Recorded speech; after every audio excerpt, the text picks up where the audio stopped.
This is the warm-up for lesson 4-9. You will need your graphing calculator because we're going to use that. There's an additional video going through the steps of using the graphing calculator, so you might want to consult that if you feel like you need some more help with the graphing calculator. Okay, on warm-up 4-9 it says that Apple's first stock sold for $4.11 on December 8th, 1980. The average rate of increase, so that tells me that this is growth and it's going to be exponential growth because there's a percent. So if you look back on page 91 and how you write an exponential growth equation, it's y equals a and then 1 plus r to the x power. So we're going to write y is equal to 4.11 times 1 plus 0.15 to the x power. That's my equation.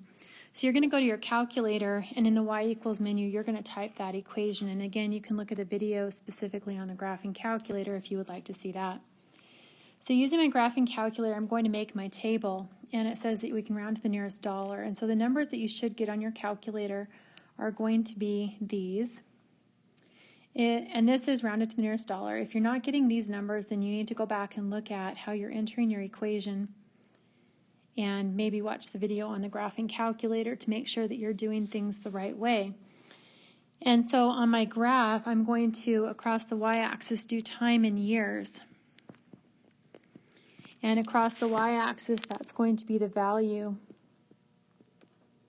And so graphing this, I'm going to start with $4, and I'm going to go up to 7, and then 13, and then 22, and then 38, and then 67, and then 118.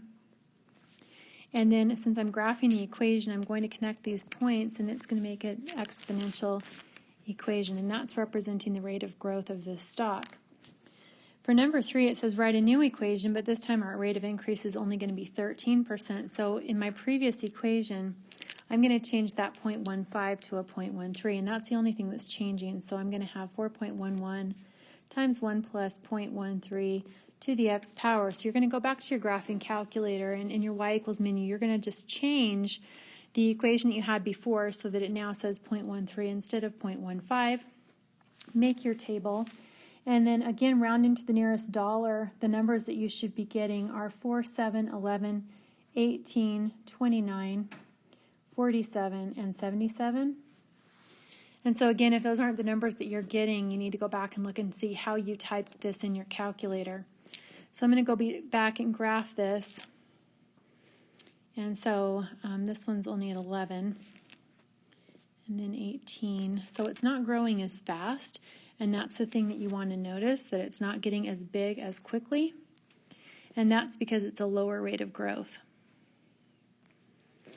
So when you connect these points, it's going to take longer to get up higher. So we didn't do a number for 7. You could get one off your calculator if you wanted to, or for 28 years. But anyway, and then going to number 5, it says how did changing the rate of increase from 15 to 13% affect the graph? And so basically it grew more slowly. Or you can say it did not increase as fast. So something about the rate of increase didn't go up as fast that time. Write a new equation where the initial stock price is $8. So now we're going to change the initial stock price from $4.11 to $8. Our rate is going to go back to 15%. So writing our equation, we're going to go 8 instead of 4.11, and then 1 plus 0.15 to the x power.